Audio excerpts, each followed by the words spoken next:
ਜਿਹੜਾ story telling ਡੇ ਵੇ ਇਹ ਇੱਕ ਆਲਮੀ ਜਾਂ ਜਗਤ ਜਾਂ ਵਰਲਡ ਇਵੈਂਟ ਹੁੰਦਾ ਹੈ। ਇਹਦੀ ਸ਼ੁਰੂਆਤ ਵਰਲਡ ਸਟੋਰੀ ਡੇ ਦੀ ਪਹਿਲੇ ਸਵੀਡਨ ਤੋਂ ਸ਼ੁਰੂ ਹੋਈ ਸੀ 1991-92 ਵਿੱਚ। ਫਿਰ ਇਸ ਤੋਂ ਬਾਅਦ ਇਹ ਇੱਕ ਉਹਨਾਂ ਦੇ ਸ਼ਹਿਰ ਸਿਰਸਾ ਉੱਥੋਂ ਸ਼ੁਰੂ ਹੋਇਆ ਸੀ। ਫਿਰ ਉਹਨਾਂ ਦੇ ਪੂਰੇ ਮੁਲਕ ਦਾ 1997 ਤੱਕ ਇਹ ਬਣ ਗਿਆ ਸੀ ਕੌਮੀ ਤਿਉਹਾਰ ਕਹਾਣੀਆਂ ਸੁਣਾਉਣ ਦੇ ਵਾਲੇ ਨਾਲ। ਉਸ ਤੋਂ ਬਾਅਦ ਫਿਰ ਸਵੀਡਨ ਤੋਂ ਬਾਅਦ ਨਾਰਵੇ, ਡੈਨਮਾਰਕ, ਫਿਨਲੈਂਡ 2001-2002 ਤੱਕ ਇਹ ਵੀ ਸ਼ਾਮਿਲ ਹੋ ਗਏ। ਆਸਟ੍ਰੇਲੀਆ ਵੀ 1997 ਵਿੱਚ ਸ਼ਾਮਿਲ ਹੋ ਗਿਆ ਸੀ। ਅਤੇ ਇਹ 2004 ਦੇ ਨੇੜੇ ਆ ਕੇ ਫਿਰ ਦੁਨੀਆ ਦਾ ਇੱਕ ਦਿਨ ਜਿਹੜਾ ਉਹ ਬਣ ਗਿਆ ਕਹਾਣੀ ਸੁਣਾਉਣ ਦੇ ਹਵਾਲੇ ਨਾਲ। ਅਤੇ ਇਹਦੇ ਵਿੱਚ ਫਿਰ ਹਰ ਸਾਲ ਜਦੋਂ ਵੀ ਇਹ ਦਿਨ ਮਨਾਇਆ ਜਾਂਦਾ ਉਹਦਾ ਇੱਕ ਥੀਮ ਵੀ ਦਿੱਤਾ ਜਾਂਦਾ ਹੈ।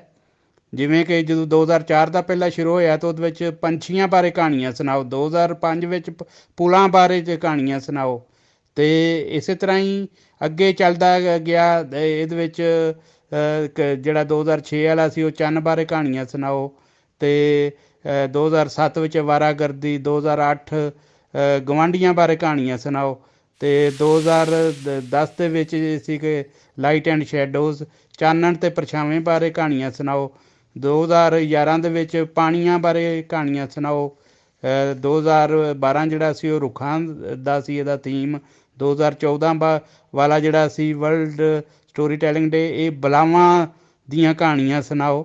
ਅਤੇ ਇਸੇ ਤਰ੍ਹਾਂ ਅੱਗੇ ਚੱਲਦਾ ਰਿਹਾ। ਫਿਰ 2015 ਵਿੱਚ ਹਾਸ਼ਾਂ ਅਤੇ ਰੀਝਾਂ ਦੀਆਂ ਕਹਾਣੀਆਂ ਆ ਗਈਆਂ।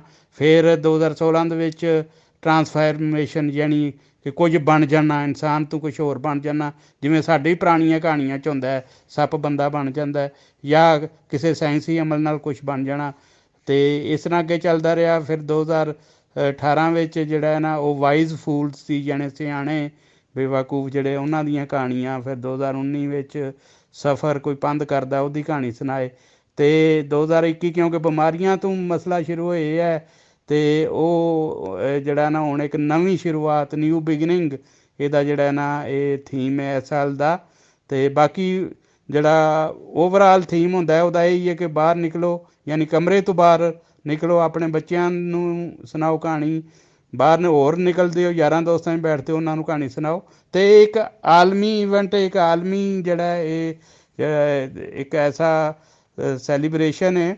ਅਤੇ ਪੰਜਾਬੀ ਦੇ ਵਿੱਚ ਵੀ ਇਹ ਚੱਲਦਾ ਆਇਆ। ਪੰਜਾਬੀ ਵਿੱਚ ਅਸੀਂ ਜਿਹੜਾ ਉਹ ਕਹਾਣੀ ਦਰਬਾਰ ਤੋਂ ਸ਼ੁਰੂ ਕੀਤਾ ਸੀ ਅਤੇ ਉਹ ਮੁਖਤਲਿਫ ਤਨਜ਼ੀਮਾਂ ਆਪਣੇ ਆਪਣੇ ਜਿਹੜਾ ਉਹ ਕਰਦੀਆਂ ਰਹੀਆਂ ਨੇ ਇਸ ਹਵਾਲੇ ਨਾਲ ਫੰਕਸ਼ਨ। ਅਤੇ ਇੱਕ ਬਾਕਾਇਦਾ ਵਰਲਡ ਸਟੋਰੀ ਟੈਲਿੰਗ ਡੇ ਜਿਹੜਾ ਉਹ ਹੁਣ ਜਿਹੜਾ ਉਹ ਪੰਜਾਬ ਵਿੱਚ ਅਤੇ ਪੰਜਾਬੀ ਦੇ ਹਵਾਲੇ ਨਾਲ ਵੀ ਬੜੇ ਭਰਵੇਂ ਢੰਗ ਨਾਲ ਸ਼ੁਰੂ ਹੋ ਰਿਹਾ। ਬਹੁਤ ਸ਼ੁਕਰੀਆ।